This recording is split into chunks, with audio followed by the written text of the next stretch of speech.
Halo rekan-rekan, tutorial ini masih membahas tentang contoh penggunaan DAX Time Intelligence pada Power Pivot di aplikasi Excel.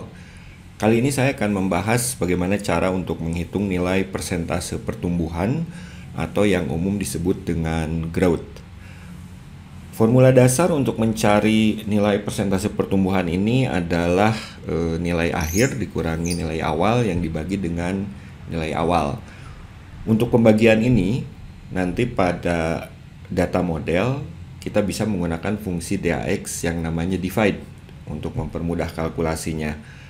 Nah, kemudian untuk nilai awalnya, nilai awal ini merupakan nilai pada periode sebelumnya, di mana untuk mencarinya kita bisa menggunakan fungsi calculate yang kita kombinasikan dengan beberapa filter time intelligence. Di antaranya misalkan same period last year, parallel period, dan dead at yang pernah saya bahas dalam tutorial sebelumnya. Sebetulnya masih ada beberapa filter lainnya ya yang bisa kita gunakan, namun tidak akan saya bahas dalam tutorial kali ini. Langsung saja, saya masih menggunakan sumber data yang sama dengan tutorial-tutorial sebelumnya, yaitu sumber data yang berisikan data revenue pada tiap produk di beberapa negara. Saya juga sudah masukkan ke dalam data model di Power Pivot, sudah saya buatkan tabel tanggalnya, dan sudah saya buatkan juga relasinya seperti ini. Nah, sebagai contoh, misalkan saja kita ingin menghitung nilai persentase pertumbuhan tiap tahun. Karena kebetulan data kita ini merupakan data untuk beberapa tahun. Jadi kita akan mencari nilai persentase pertumbuhan atau growth revenue pada tiap tahun. Yang pertama, seperti biasa kita harus buatkan dulu nilai measure untuk menghitung total revenue yang ada di sini. Saya akan simpan di sini. Kemudian saya kasih nama misalkan GTREV saja disingkat ya. Grand Total Revenue sama dengan tentu saja menggunakan fungsi sum seperti biasa yang langsung kita arahkan ke data revenue. Nah, kemudian karena kita ingin mencari nilai growth pada tiap tahun, jadi kita harus mengetahui nilai pada periode tahun sebelumnya. Banyak pilihan fungsi DAX yang bisa digunakan. Namun dalam contoh ini saya akan menggunakan fungsi parallel period. Hasilnya akan saya simpan di sini. Misalkan saja saya akan kasih nama PYREV, Previous Year Revenue maksudnya. Kemudian sama dengan langsung kita gunakan fungsi calculate. Ini saya arahkan ke data revenue. Maaf, data GT revenue, koma. Nah, untuk filternya saya akan gunakan fungsi parallel period. Ini tentu saja tinggal kita arahkan ke tabel penanggalan kita. Untuk growth yaitu periode sebelumnya berarti -1 ya, artinya 1 tahun sebelum. Dan untuk intervalnya di sini tentu saja saya akan pilih year. Jadi seperti ini contoh fungsi DAX untuk melihat data revenue pada tahun sebelumnya. Saya eksekusi dan hasilnya sudah ditampilkan. Sebentar, ini saya tambahkan dulu pemisah ribuan ya. Nah, sekarang kedua nilai ini sudah kita dapatkan. Nilai revenue pada tiap tahun serta nilai revenue pada tahun sebelumnya, yaitu pada measure previous year revenue ini. Tentu saja sekarang kita tinggal membuatkan report pada pivot table-nya. Langsung saya kerjakan, klik pivot table di sini. Seperti biasa saya akan taruh di sini saja. Kemudian saya akan tambahkan tahun pada bagian row. Lalu pada bagian value saya tambahkan GT revenue dan previous year revenue. Ini pernah saya bahas dalam tutorial sebelumnya ya. Saya atur dulu sebentar. Kemudian mungkin saya hilangkan dulu nilai subtotalnya ya. Oke, nah kita lihat di sini. Sekarang kita sudah punya data tahun yang ditampilkan pada pivot table ini. Kita sudah punya nilai revenue pada tahun tersebut dan tentu saja nilai revenue pada tahun sebelumnya. Sekarang untuk menghitung growth tentu saja kita tinggal memasukkan data-data ini sesuai dengan formula dasar growth, yaitu nilai akhir, yaitu GT revenue. Ini adalah nilai GT revenue kita dalam contoh di sini, dan untuk nilai awalnya ini adalah nilai previous year revenue yang juga sudah kita hitung. Nah, untuk pembagiannya ini kita akan menggunakan fungsi divide.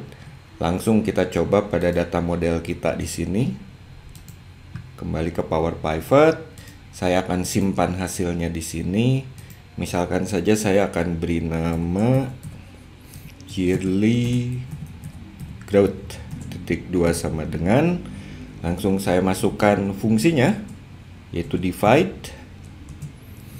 Nilai awalnya adalah nilai akhirnya adalah GT revenue, berarti data GT revenue dikurangi dengan nilai awal,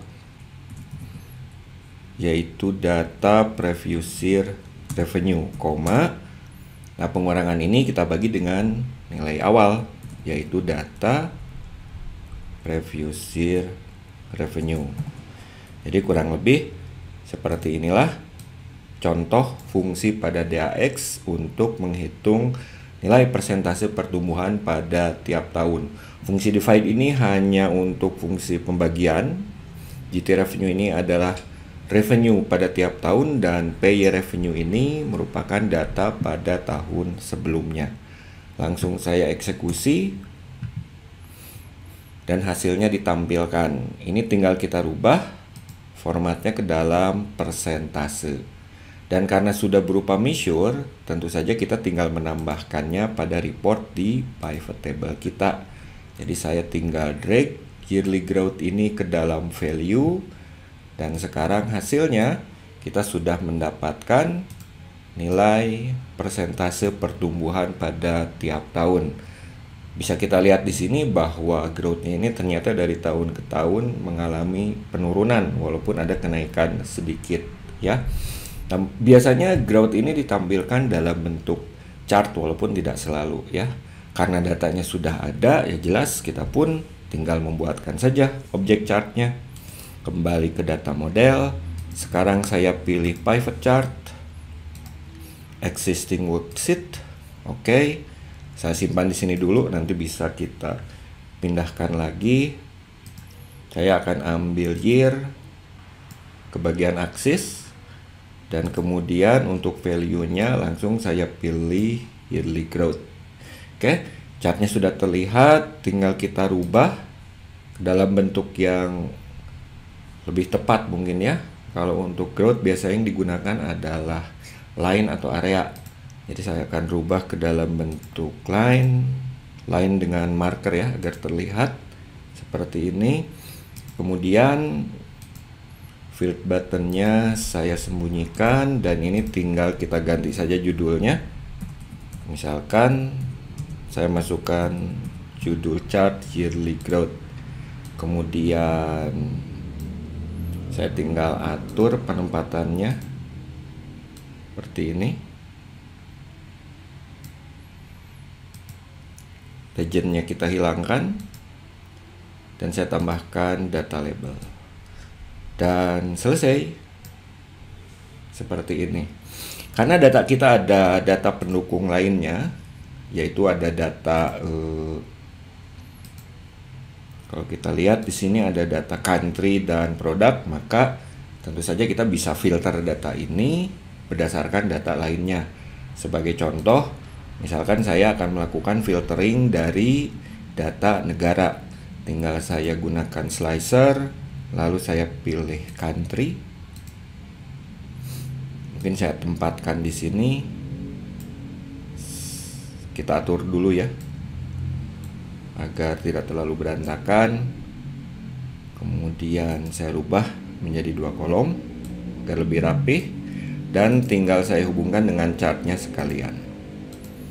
Nah, hasilnya sekarang kita bisa melihat nilai persentase pertumbuhan revenue untuk tiap negara. Kondisi defaultnya tanpa filtering, ini adalah nilai growth untuk keseluruhan negara.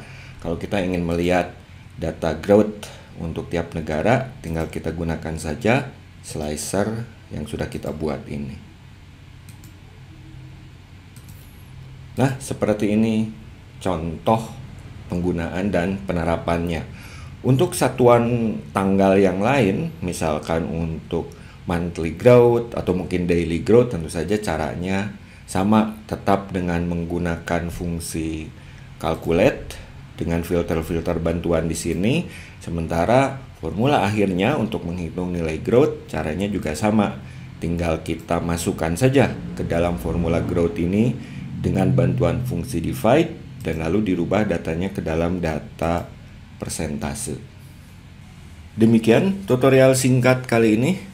Mudah-mudahan ada manfaatnya untuk rekan-rekan sekalian. Dan tentu saja sampai ketemu lagi dalam video tutorial yang lainnya. Terima kasih.